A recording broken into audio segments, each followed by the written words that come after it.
पड़े तेरे आराम और शाम पे खा, तेरे जीते जी कट गई मेरी नाक। बहना, तुम भिक्षित्रों की तरह कहां से आई हो? किसने तुम्हें बदसूरत बनाया है? हमें बताओ। महादेव की सौगंध, हम उसका नाम इस दुनिया के तख्ते से मिटा देंगे। अरे शंख ने लंकपति की कटी जग में अस्कोन निशंक भयो है। आनंद एक परिचविहीन दशानन केवल सोच छियो है। ना कले दो कान ले पुनियोर बता कौन लियो है। प्राण में रूप लंग खल कही ऐ कारण मैं कुशप दियो है। हमें बताओ है ना, ये दुसाहस किसने किया है? हम उसके खानदान की मैं काट देंगे। कौन है वो?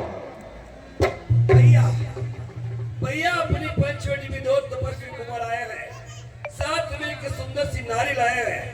कुछ देर तक मैं उनसे मिलने के लिए गई, इतने में छोटे से तपस्वी ने मुझसे कुछ छल करना चाहा। मैंने आपका नाम लिया तो दी गाली, मेरी नाक काट डाली, मेरी कान गंदर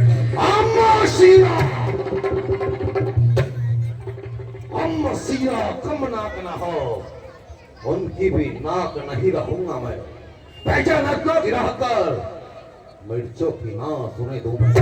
वो काटे तेरी नाक और कान और जिंदा रहे इस जमाने में तो टूटे विशाल भुजा मरे।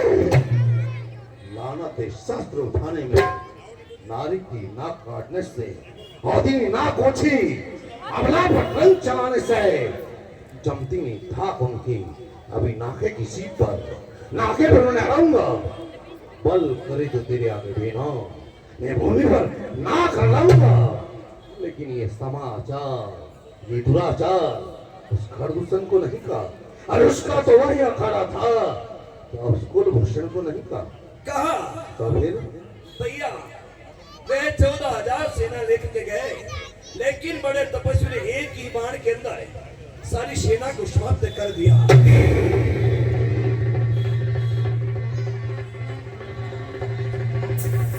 राम ने खरदूषण को 14,000 सेना के सहित समाप्त कर दिया।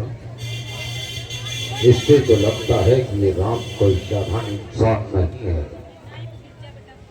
ये कोई विष्णु की अवतीर्ण शक्ति है जो इस धरती का भार पूरा करने के लिए आई है। हमें चेतना दी के भावन समझ जाओ, मैं आ चुका हूं। कोई बात नहीं है, तुम धीरज धरो कुछ क्षण के लिए।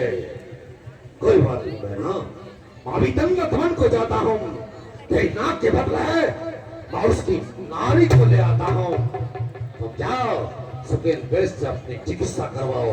हम तुम्हारी नाक का बदला उस भिखारी राम की भार्य का हरण कर लेंगे। भैया जाओ। भैया मेरी नाक गई सो गई, अपनी नाक संभालो तुम। जग में ऊंचा नाम नहीं तो नकटा नाम है। जाओ बहना जाओ, जाओ तुम जाओ सुकेन बेस से अपनी चिकित्सा करवाओ। सुर नर असुरी नाग खटी माई, मोरे अनुचर कहूं को बुझाई।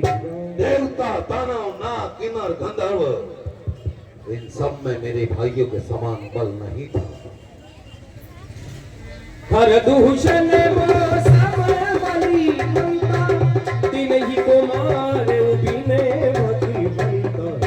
मेरे अनुचर खरदूषण मेरे समान बलवान थे और उन्हें बिना भगवान के इस धरती पर कोई नहीं मार सकता। सुर रंजन भंजन भई भारा, जो भगवत ही नियम तारा। अगर राम ने उन्हें एक बार में मारा है तो निश्चय ये हो गया कि उस नारायण का अवतार हो गया है। तो मैं जाई बेरे हट कर हूँ, प्रभु सरे प्राण तजे भवतर हूँ। तो क्यों नहीं, मैं राम से बैर करूं। हो ये न भजन ने तामस देवा, मन क्रम वचन मंत्री दृढ़।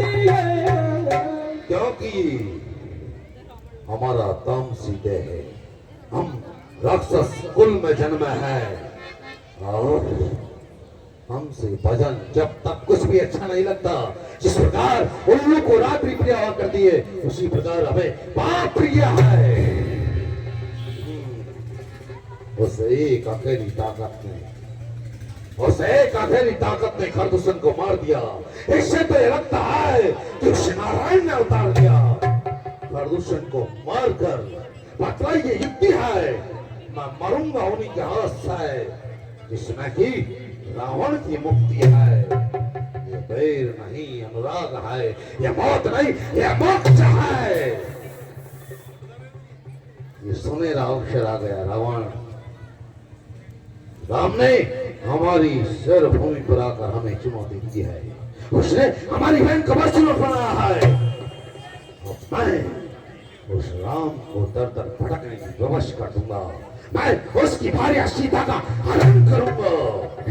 लेकिन इस कार्य के लिए मुझे एक सहकारी की आवश्यकता है, और वो है मामा मारीच। मामा मारीच को मैं अपना आखिरी बनाता हूँ।